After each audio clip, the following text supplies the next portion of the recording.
Hello viewers, कैसे हैं आप सब। आई होप आप सभी बहुत अच्छे होंगे अपने घरों में। जैसा कि मैंने अनाउंसमेंट में बताया था कि मैं हर वीक एक नए टॉपिक और साथ में प्रैक्टिस क्वेश्चंस के साथ आऊंगी। So here I am, but before that, to all my new viewers and my existing viewers, welcome to my YouTube channel MP Classes, your learning hub.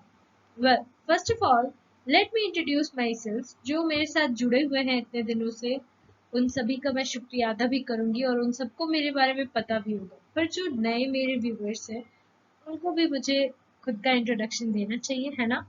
So, here I am your teacher, Namita Banerjee, and I'm a student of BSc Zoology Honors, and currently I am doing B.Ed and I am in second year.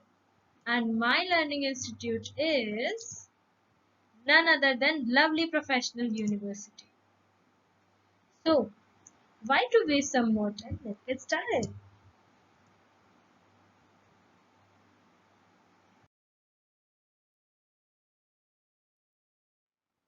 Well.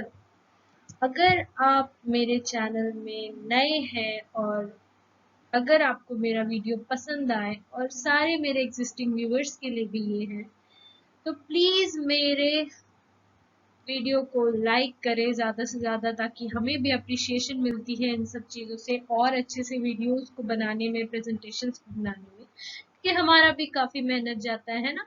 सो मेरी आप सभी से request है कि ज़्यादा से ज़्यादा like करें मेरे चैनल को, मेरे वीडियो को, कमेंट करें। कोई भी डाउट है, क्वेरी है, किसी भी तरह का आपको अगर चाहिए कि प्रैक्टिस क्वेश्चन में किसी भी तरह का चेंजेस चाहिए, आप कोई भी टॉपिक में डाउट है, you are always welcome for commenting on that. And yes, please ज़्यादा से ज़्यादा शेयर करें ताकि जिन्हें भी इन सेशंस की ज़रूरत है उन तक पहुंच सके। और यस, अगर आप मेरे चैनल में नए हैं तो why to waste more time, जाइए सब्सक्राइब करिए और हाँ, उस बेल आइकन को जरूर क्लिक करिए ताकि मेरे आने वाले वीडियोस के नोटिफिकेशंस आप तक पहुंचे और आपको ऐसे ही अच्छे सेशंस मिलते रहे। So now it's time for start the session.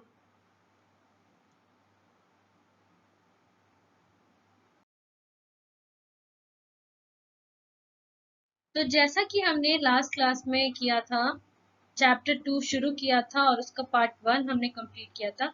आज हम पार्ट 2 कंप्लीट करेंगे, उसके फर्दर और टॉपिक्स को कंप्लीट करेंगे। तो आइए जानते हैं नेक्स्ट हमारे टॉपिक में क्या क्या आता है।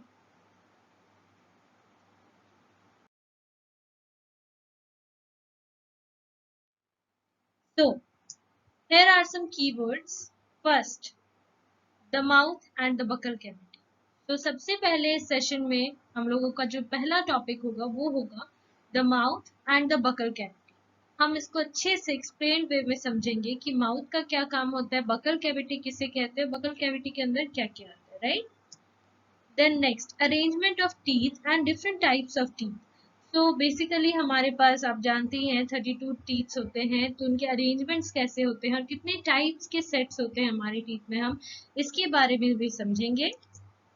Then difference between milk teeth and permanent teeth. जैसा कि हम जानते हैं कि हमारा एक बार दांत जरूर टूटता है बचपन में, तो ये क्यों होता है, किसको मिल्क टीथ कहते हैं, किसको परमानेंट टीथ कहते हैं, what is the difference between the two, इसको भी हम समझेंगे।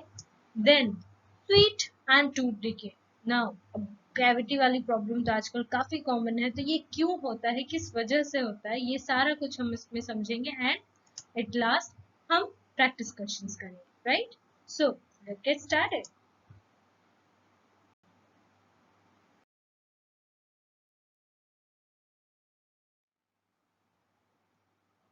वेल, फर्स्ट ऑफ ऑल, जो मैंने आपको बताया हमारा पहला टॉपिक है the mouth and the buccal cavity.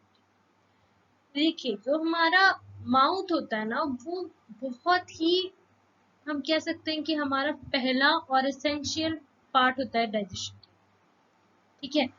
तो माउथ में ही हमारी जो, हम कह सकते हैं माउथ एक फैक्ट्री है और बकल कैविटी उसके अंदर जो मशीन्स फिट हुए होते हैं उसको कहते हैं, ठीक है। तो आइए सबसे पहले डेफिनेशन देखते हैं। माउथ और बकल कैविटी को समझने से पहले हमें कुछ टर्मिनोलॉजीज को समझना पड़ेगा, ठीक है। तो सबसे पहले ingestion. Now food is taken to the body through mouth. ये तो हमें समझ आ रहा है पढ़ने से ही कि जब हम अपने बॉडी को खाना देते हैं तो उसका जो ओपन डोर होता है वो हमारा माउथ ही होता है। माउथ से होते हुए ही हमारा खाना बॉडी के अंदर तक जाता है, right. So the process of taking food into the mouth is called ingestion. So जिस तरह से हम खाना खाते हैं, अपने मुंह में लेते हैं और फिर जो हम च्यू करते हैं, the whole process is called ingestion, right? So ingestion और egestion दोनों अलग अलग टर्म्स है, please don't confuse between the two. Now we can chew and break down the food into simpler substances. जैसा कि हमने लास्ट क्लास में समझा था कि हम कॉम्प्लेक्स सब्सटेंस को एज इट इज ना तो कंज्यूम कर सकते हैं, ना ही हमारी बॉडी उतनी एबल है कि उसको यूटिलाइज कर सके और हमें एनर्जी प्रोवाइड कर सके, right. So for that we need to convert the complex substance into simpler substance. That is the process of digestion. Okay, and this is done by chewing the food. हम खाना को जैसे ही चबाते हैं वैसे ही जो रोटी का टुकड़ा होता है या जो भी खाना होता है वो हम छोटे छोटे पीसेस में उसको ग्राइंड कर देते हैं। It's just like grinding the things. जैसा हम लोग मशीन में ग्राइंड करते हैं ना, वैसे ही हमारी मुंह के अंदर भी प्रोसेस चलते रहता है, ठीक है। सो we can chew and break down the food into simpler substances from complex substances. Now what is simpler substances? Into the small pieces, right? Each tooth is rooted in a separate socket in the gums. Yes, it is very true. हमें भी पता है कि हमारा एक एक दांत अलग अलग सॉकेट से जॉइंट रहता है और उस सॉकेट का नाम होता है गम। एक ही गम में सारे टीथ हम अटैच नहीं कर सकते हैं। अगर आपके घर में कोई छोटा बच्चा है तो आप इस चीज को एक्सपेरिमेंट कर सकते हैं। अगर उसका कोई दांत टूटा है ना, तो वहां का जो गम का एरिया होगा वो बहुत ही अपेंडेंट होगा, ठीक है। वहां पे और कुछ नहीं होगा उसके अलावा। लेकिन बाकी का जो दांत है वो बिल्कुल अलग अलग जॉज से सटे हुए रहेंगे। अगर आप अपना भी टीथ देखना चाहें तो आप देख सकते हैं आईने में कि अलग अलग टीथ ना अलग अलग सॉकेट्स या गम से हम कह सकते हैं कि वो अटैच्ड रहते हैं, ठीक है। So our teeth vary in shape and perform different function. Accordingly, they have given different names. So हमारा टीथ जो है, जैसा कि अभी हमने समझा, अलग अलग गम्स में अटैच्ड रहते हैं, है ना। सो हमारा टीथ जो है वो शेप में भी बहुत वेरी करता है एक दूसरे से, वेरिएशंस काफी हैं, और साथ ही साथ परफॉर्मेंस में भी काफी डिफरेंस आता है सबका, ठीक है। और इसी बेसिस पे उन्हें अलग अलग नाम भी दिया गया है। आइए जानते हैं क्या क्या। It is basically divided into four parts: incisor, canine, premolar and molar. Now आप देख सकते हैं कि हमारा जो 32 teeth है ना, that is basically divided into four sets और four parts, right? So पहला पार्ट जो है वो है इंसीजर। पहले पार्ट को हम क्या कहेंगे? इंसीजर। एंड इंसीजर क्या होता है? फर्स्ट फ्रंट टीथ जो हमारा सेट होता है ना फ्रंट टीथ का, वो होता है इंसीजर। देन सेकेंड सेट जो होता है कॉर्नर टीथ का, just attached to the front teeth, so that is canine. Then the premolar and then molar. मैं आपको और अच्छे से इसको डिफाइन वे में समझाऊंगी, आइए समझते हैं।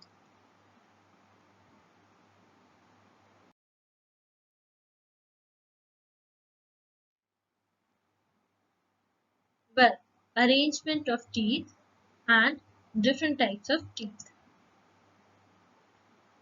जैसा कि आप देख सकते हैं, सी जो मैंने कहा फर्स्ट सेट ऑफ टीथ, पहला चार जो टीथ होता है it is called incisor and its shape is like this only, right. And then जो कॉर्नर के दो टीथ होते हैं attached with the incisor, they are called canine, और केनाइन का शेप इस तरह से होता है। देन दो जो सेट होते हैं केनाइन के बगल में दोनों तरफ, उसको कहते हैं pre molar. And then last के जो 3 सेट्स होते हैं उसको कहते हैं मोलर। ठीक है, तो याद रहेगा, फर्स्ट 4 टीथ का जो सेट होता है उसको इंसीजर कहते हैं। देन उसके सामने जो 2 टीथ का सेट उससे ही जुड़ा हुआ होता है उसको केनाइन कहते हैं। Then further 2 teeths are known as premolar and then the last 3 teeths are called molar, right? Now difference between milk teeth and permanent teeth. आइए अब जानते हैं कि हमारा जो मिल्क टीथ होता है, दूध के दांत भी कहते हैं उसको हिंदी में, तो दूध के दांत होते हैं और जो हमारा परमानेंट टीथ होता है उसमें क्या डिफरेंस होता है। तो आप खुद से मुझे इससे पहले जरूर बताएं कि आपको इन दोनों के बारे में अगर कोई डिफरेंशिएशन पता है तो कमेंट में जरूर बताएं। वेल, आइए जानते हैं milk teeth and permanent teeth. So basically, what is milk teeth? The first set of teeth that occurs during the infancy and they fall off at the age of 6 to 8 years. तो यहाँ पे हमें क्या देखने को मिला कि जो हमारा फर्स्ट सेट ऑफ टीथ होता है, फर्स्ट सेट ऑफ टीथ कह रही हूँ मैं, फर्स्ट 4 सेट ऑफ टीथ या 2 और 3 सेट ऑफ टीथ नहीं कह रही, तो प्लीज डोंट कंफ्यूज कि मैं इंसीजर केनाइन प्रीमोलर या मोलर के बारे में बात कर रही हूँ। मैं ऑल टुगेदर टीथ का जो सेट आता है हमारे बचपन में ही हमें जो पहला सेट मिलता है 32 टीथ का, राइट, मैं उसका बात कर रही हूँ। तो जो हमारा फर्स्ट सेट होता है टीथ का वो इन्फेंसी में हमें मिलता है, और जब हम 6 से 8 साल के होते हैं, याद रखिएगा this age is very important, competitive exams में पूछे जा सकते हैं कि मिल्क टीथ कितने से कितने एज ग्रुप के बच्चों में टूटता है और फिर परमानेंट टीथ आती है। तो आपने याद रखना है कि this is between 6 to 8 years students, right? These teeth are termed as milk teeth. That's why, because it breaks down and a new formation of teeth occurs, a new set of teeth occurs. That's why it is called milk teeth. दूध के दांत, right? Now, permanent teeth.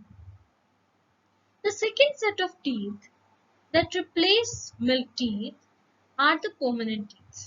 अब यहाँ पे आपको एक चीज समझने वाली है, वो ये है कि देखिए जब हमारा बचपन होता है ना, जब हम 6 से 8 साल के होते हैं, तब हमारा जो टीथ टूटता है वो बनता ही टूटने के लिए है ना, मिल्क टीथ।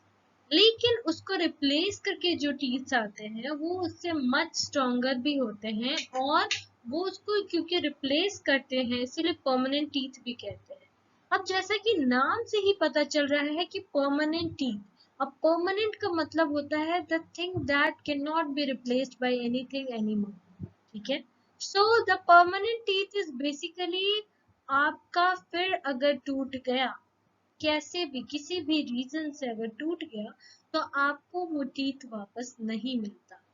उसके प्लेस में अभी के टाइम में टेक्नोलॉजी थैंक गॉड इतनी आगे बढ़ी है कि लोग आर्टिफिशियल टीथ का यूज कर लेते हैं, सॉरी टीथ का यूज कर लेते हैं, बट जो रियल वन है वो अगर किसी कारण से टूट गया, you will not going to recover this, right? So they may last throughout life or fall off during old age or due to some dental disease. For example, कोई तरह का सिस्ट हो गया या फिर कोई तरह का एक्सीडेंट हो गया है ना, तो किसी भी तरह से जहां आपके डेंटल में किसी तरह का इश्यू आया तो वहां पे आपका टीथ जो है उसको हटा दिया जाता है ताकि इन्फेक्शन आपकी बॉडी में फर्दर ना फैले। तो इस कारण से जो आपका टीथ एक बार गया, किसी भी रीजन से, वो एक्सीडेंट भी हो सकता है, वो डेंटल इश्यू भी हो सकता है ना, या फिर ओल्ड एज में भी लोगों के झड़ ही जाते हैं आजकल के टाइम पे, तो वो फिर आपको वापस नहीं मिलता है। फिर लोग क्या करते हैं, as I said, just said, कि लोग आर्टिफिशियल टीथ का, right? So now see what comes next.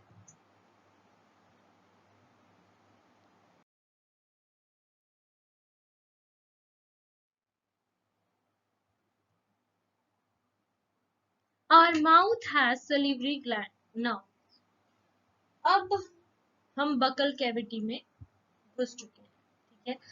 As I told you that mouth is just like the factory and buccal cavity is like the machines fit in the factory for the work जो उनको दिया गया है, ठीक है. So हमारे mouth में क्या होता है ना, सलीवरी ग्लैंड होता है जो सलाइवा को क्रिएट करता है. सलाइवा को हिंदी में लोग ऐसे बोलचाल की भाषा में जो हम लोग कहते हैं ना, हमारा जो थूक होता है, या साइंटिफिकली अगर हम कहें तो हमारा जो सलाइवा होता है वो हमारे बॉडी के लिए बहुत ही ज्यादा इम्पोर्टेंट होता है. आप मैं आपको एक एक्सपेरिमेंट भी बोल सकती हूँ कि अगर आपका गला सूख जाए, जो हम कहते हैं ना हमारा गला सूख रहा है, हमें प्यास लग रही है, तो हमारा जो सलाइवा होता है दैट इज एक्चुअली इनवॉलेंट्री. ये हमारे कंट्रोल में नहीं होता. ये हमारे लाइफ टाइम में कभी भी हम सो रहे हैं, हम जाग रहे हैं, हम कैसे भी है, ये अपना सलाइवा जो सलीवरी ग्लैंड है वो रिलीज करते जाता है ताकि हमारा जो माउथ है वो भी मॉइस्चर रहे और हमारा गला जो है वो भी ड्राई ना हो, ठीक है. सो अगर किसी केस में हमारा गला सूख जाता है तो फिर हमारा जो है ना टंग स्लिप करने लगता है. स्लिप ऑफ टंग हम कहते हैं ना कि कुछ बोलना चाह रहे थे, कुछ और ही मुंह से निकल गया, या फिर बोलने में परेशानी आ रही है, या फिर वॉइस का जो हमें जितना एनर्जी चाहिए वो नहीं आ पा रहा है. ये these all are the cases because of the less amount of saliva in our mouth as well as in our throat. So saliva को हम ज्यादा से ज्यादा टाइम में क्या करते हैं ना, स्वेलो कर लेते हैं, उसको अंदर की तरफ ले लेते हैं. सो इससे क्या होता है, हमारा थ्रोट भी गीला रहता है. तो इसके अलावा सलाइवा का और क्या बहुत बड़ा काम होता है. The saliva breaks down the starch into sugar. Now starch किस में रहता है, जो हम रोटी खाते हैं ना, वो रोटी को मैं कहूंगी कि आप एक काम करना, कभी ट्राई करके देखना. एक रोटी बिना कोई सब्जी या बिना किसी चीज का, सिंपल रोटी आप बस थोड़ा सा तोड़ो और अपने मुंह में आप उसको इंजेक्शन करो, इंजेक्शन का प्रोसेस को करो, च्यू करते जाओ. पहले कुछ टाइम हो सकता है कि आपको कुछ फील ना हो, but after some time you will get a sweet taste, slight sweet taste आपको मिलेगा, है ना. तो वही जो स्वीट टेस्ट है वो होता है शुगर का. जब हम कुछ भी च्यू करते हैं, जैसे अगर हम रोटी को ही अगर च्यू कर रहे हैं तो रोटी में स्टार्च प्रेजेंट रहता है.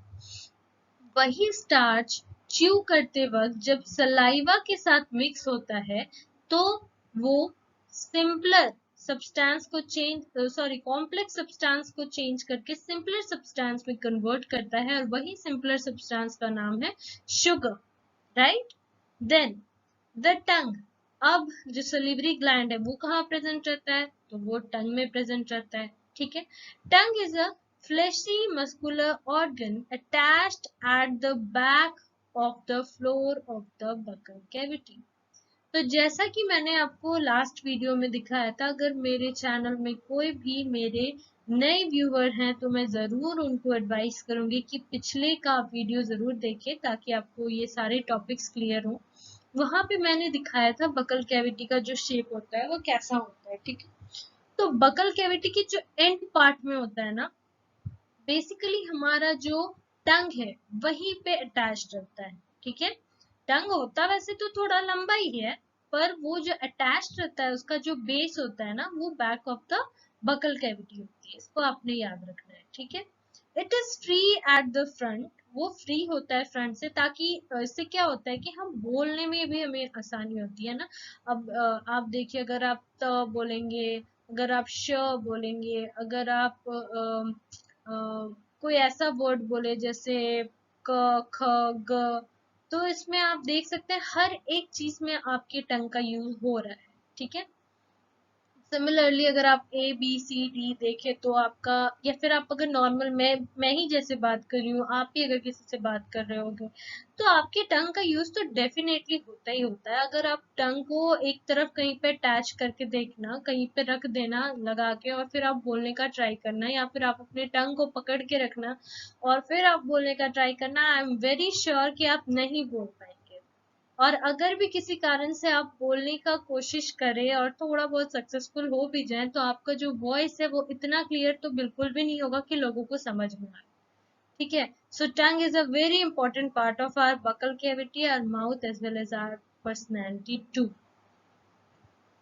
सो and it can be moved in all directions. Well, जैसा मैंने आपको बताया कि ये जो बेस होता है ना, इसका back of the buccal cavity होता है, बट फ्रंट से क्योंकि ये फ्री होता है, सो इट इज लाइक ये क्योंकि एक फ्लैशी होता है, आपको बोन नहीं मिलेगा। ठीक है। इसमें तो टंग में बोन नहीं रहता है, ये आपको याद रखना है। ये बिल्कुल मसल से बना हुआ होता है, और आप इसको अपने किसी भी डायरेक्शन में मूव कर सकते हैं। आप चाहें तो ट्राई करके देख लें। Now come to the next, taste buds. अब देखिए, हमने सबसे पहले सलिवरी ग्लैंड के बारे में पढ़ा, देन हमने पढ़ा उसका काम होता है सलाइवा रिलीज करना, देन हमने सलाइवा के फंक्शंस पढ़े, और फिर हमने पढ़ा कि सलिवरी ग्लैंड जो है वो जो सलाइवा को इतना इम्पोर्टेंट चीज को सिक्रीट करती है, वो कहाँ प्रेजेंट होता है? हमारे टंग में। टंग कहाँ से जुड़ा हुआ होता है? हमारे बकल कैविटी के एंड पे। ठीक है। अब ये टंग का काम क्या होता है? तो बहुत सारा काम होता है इसमें, जो मैंने अभी बताया। फिर ये चारों डायरेक्शन में मूव कर सकते हैं। क्यों? क्योंकि इसमें बोन्स नहीं होते, ये पूरा मसल से बना हुआ होता है। Right. Now taste buds. Taste buds are the sensory organ that are found on the tongue. Now, टंग में अभी तक हमने सबसे पहले तो पढ़ा कि सलाइवा को सिक्रीट करने में सलिवरी ग्लैंड के द्वारा मदद करता है, क्योंकि सलिवरी ग्लैंड इसी में प्रेजेंट रहता है। दूसरा हमने पढ़ा कि वो हमारे पर्सनैलिटी में बहुत काम आता है, बोलने में मदद करता है। अब हम तीसरा क्या इसके फंक्शन के बारे में पढ़ेंगे कि इसमें टेस्ट बर्ड्स प्रेजेंट होते हैं, जिसमें कुछ सेंसरी ऑर्गन्स होते हैं जिस टेस्ट बर्ड्स में। और वो क्या करते हैं, हम कुछ भी खाना खाते हैं तो स्वीट, सॉल्टी, शार और बिटर का जो टेस्ट है वो हमें बताने में, आइडेंटिफाई करने में मदद करता है। Right. Taste buds can contain the taste receptor cell. अब टेस्ट बर्ड्स में जैसा हमने समझा कि सेंसरी ऑर्गन्स होते हैं, तो वही सेंसरी ऑर्गन में टेस्ट रिसेप्टर सेल्स पाए जाते हैं, which is also known as gustatory cells. आपने ये चीज बहुत अच्छे से याद रखना है कि gustatory cells are the receptor cells, are the taste receptor cells that is found in the taste bud, and the taste bud itself found in tongue. Right? So gustatory cells का काम क्या होता है? जो भी हम खाना खाते हैं उसमें स्वीट, सॉल्टी, सार और बिटर टेस्ट को आइडेंटिफाई करने में हमारी मदद करता है। Right. So different taste buds located in different parts of the tongue. अब हमारा जो टेस्ट बड्स है, जैसे कि हमने टीथ का देखा कि टीथ जो है वो 4 पार्ट्स में कैसे डिवाइडेड होते हैं, वैसे ही टेस्ट बड्स भी अलग अलग जगह टंग में लोकेटेड होते हैं। राइट।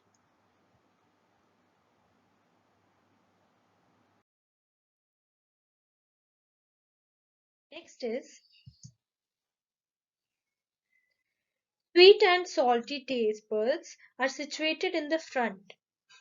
अब जैसा कि हमने अभी समझा कि अलग अलग टेस्ट बड्स जो होते हैं वो टंग के अलग अलग पार्ट्स में सिचुएटेड होते हैं। Right. So the sweetie and the salt taste जो होते हैं, वो जो टेस्ट बड्स होते हैं वो सिचुएटेड होते हैं हमारे फ्रंट में, at the tip of the टंग। यानी कि हमारा जो टिप होता है टंग का, जो हमारे बोलने में सबसे ज्यादा एक्टिव रहता है या मदद करता है ना, तो वो जो होता है उसमें sweet and salty taste buds present होते हैं।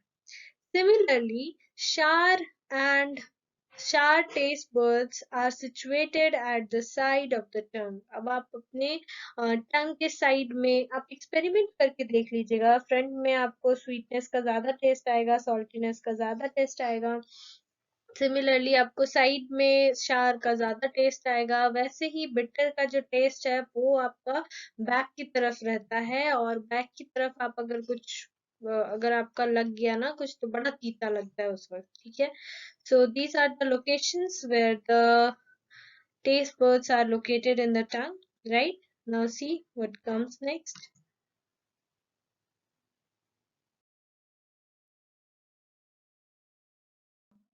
Tooth decay.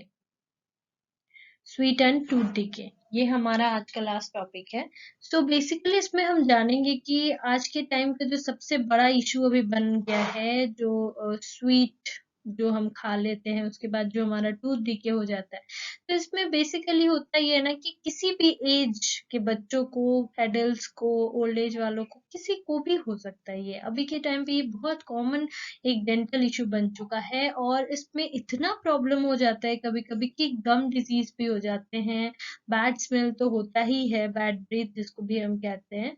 और इसके साथ साथ हमारे क्या होता है ना, बहुत बार टीथ का जो है वो इतना हार्म करता है ये टूथ डिके कि उसको टूथ को ही हमें बाहर निकालना पड़ता है। जो इफेक्टेड टूथ है उसको बाहर निकालना पड़ता है बहुत बारी, उसकी वजह से अगल बगल के जो टीथ हैं उनको प्रॉब्लम आती है, तो उनको भी कई बार आरसीटी करानी पड़ती है, रूट कैनाल थेरेपी और ट्रीटमेंट। तो इसके बारे में अब हम जानेंगे कि हमारा होता क्या है, ठीक है। आइए देखते हैं। Normally, bacteria are present in our mouth, but they are not harmful to us. जैसा कि हम जानते हैं कि बैक्टीरिया हमारे बॉडी में as well as in our mouth वो तो हमारा प्रेजेंट रहते ही हैं, बट वो गुड बैक्टीरिया होता है, ठीक है। Good bacteria are always essential for us, वो हमारी बॉडी के मेंटेनेंस में भी बहुत हेल्पफुल होते हैं, और साथ के साथ वो हमारे इम्यून को भी बूस्ट अप करते हैं। So they are very important. But when we do not clean our teeth after eating, जब हम कुछ खाते हैं और हम अपने ओरल हाइजीन का ध्यान नहीं रखते हैं, then the harmful bacteria grow in the mouth from the sugar content in the food. अब जरूरी नहीं है कि शुगर जो है वो हम जो चीनी लेते हैं उसी से होगा, या जो हम कुछ भी ऐसा मीठा खाते हैं उसी से होगा, नहीं, ऐसा नहीं होता। ये कॉन्सेप्ट आपको समझना चाहिए कि जो भी हम खाते हैं अगर उसमें स्टार्च है, तो जैसा हमने अभी पढ़ा कि स्टार्च को सिंपलर सब्सटेंस में चेंज करता है हमारा सलाइवा। सो स्टार्च हमारे माउथ में ही शुगर में कन्वर्ट हो जाता है। इसके अलावा जब हम फ्रूट लेते हैं, फ्रूट जूस लेते हैं किसी भी तरह का, जैसे हम कुछ छोटा मोटा जैसे शकरकंदी आप लोग अगर समझते होगे, स्वीट पोटैटो, ये सब भी खाते हैं, तो इसमें भी स्मॉल क्वांटिटी में ही सही पर स्वीटनेस प्रेजेंट रहती है, ठीक है। तो ये सारा क्या करता है ना, हमारे जब हम अपने ओरल हाइजीन को ध्यान नहीं देते तो हमारे जॉज में और हमारे दांत में कहीं ना कहीं वो दे गॉट स्टक, ठीक है। दांतों के बीच में हो सकता है, या गम्स में भी कभी कभी चिपक जाता है। अगर आप कैंडी ले रहे हो तो कैंडी में बहुत बार ऐसा होता है ना, एक क्लियर्स चॉकलेट का मैं एग्जांपल दे रही हूँ, आप अगर उसको ले रहे हो, ऐसे मैं किसी पर्टिकुलर कंपनी को हाईलाइट नहीं कर रही, बट मैं एक एग्जांपल दे रही हूँ कि अगर आप ले रहे हो ना तो उसमें वो थोड़ा स्टिकी होता है। वैसे काफी सारे ऐसे कैंडीज आते हैं जो बहुत स्टिकी होता है, वो जॉज के साथ, टीथ के साथ वो स्टक हो जाता है, ठीक है। तो अगर ऐसे में अगर हम अपना दांत साफ नहीं रखेंगे, हम अपने ओरल हाइजीन पर ध्यान नहीं देंगे, तो उससे क्या होगा, there it releases acid which harms the teeth and leads to tooth decay। जो बैक्टीरिया वहां पे ग्रो करेंगे वो बैक्टीरिया अपने आप में ही किसी तरह का एसिड रिलीज करना शुरू कर देते हैं, और वही एसिड आगे चल के हमारा टूथ डिके का सबसे बड़ा कॉज बनता है, right. If it is not treated in time, it results in severe toothache।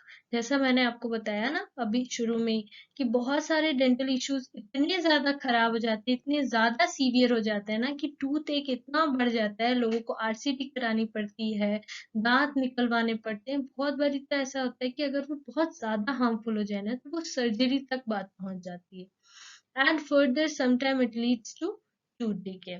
सो यहाँ पे यही कारण है कि हमारा जो स्वीटनेस से टूथ डिके होता है, वो हमारा स्वीटनेस एक्चुअली रिस्पॉन्सिबल नहीं होता है इतना। वैसे तो हर चीज एक लिमिटेड वे में अगर हम ले तो बहुत ही अच्छा है हमारे बॉडी के लिए ही, लेकिन सबसे बड़ी बात तो ये है कि कुछ भी लेना वो कोई चीज कॉज नहीं करता हमारी बॉडी में जो कि खराब हमें इफेक्ट देता है।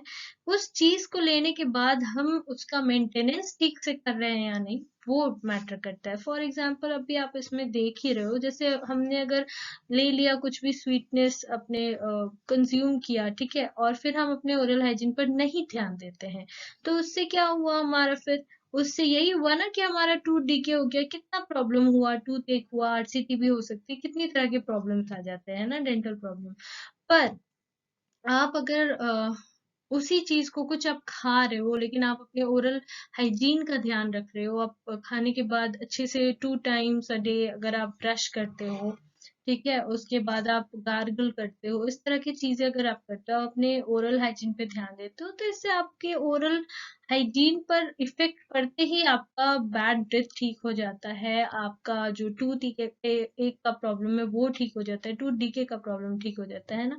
तो ये सारे प्रॉब्लम सॉल्व हो जाते हैं। वैसे अगर आप कुछ तला भुना ले रहे हो, फ्राइड चीजें बहुत ज्यादा पसंद करते हो, तो एक तो एक्सेस चीज लेना अच्छा नहीं होता है बॉडी के लिए।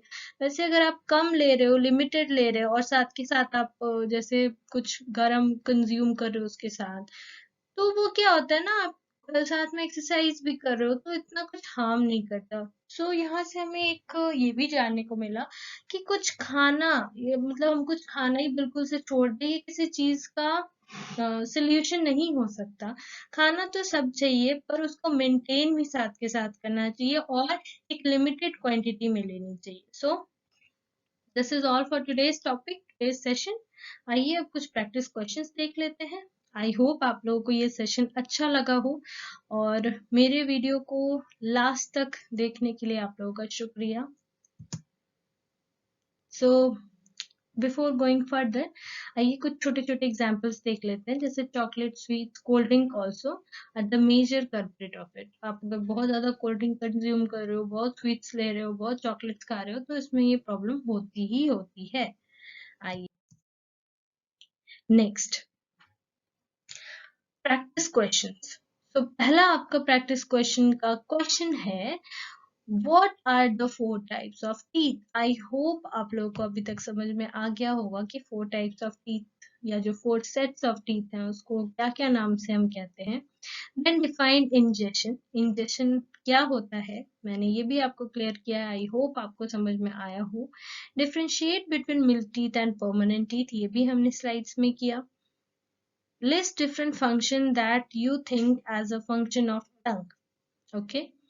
Then the next question is, draw a diagram of tongue and label the different taste buds located in the tongue. हमने बताया, अभी मैंने बताया, आप लोगों ने समझा कि हमारा कहाँ कहाँ टेस्ट बर्ड्स लोकेटेड होते हैं, कौन सा टेस्ट बर्ड कहाँ लोकेट होता है। तो आप एक टंग का सिंपल डायग्राम बना के देख सकते हो, वहां पे लोकेट कर सकते हो, ठीक है।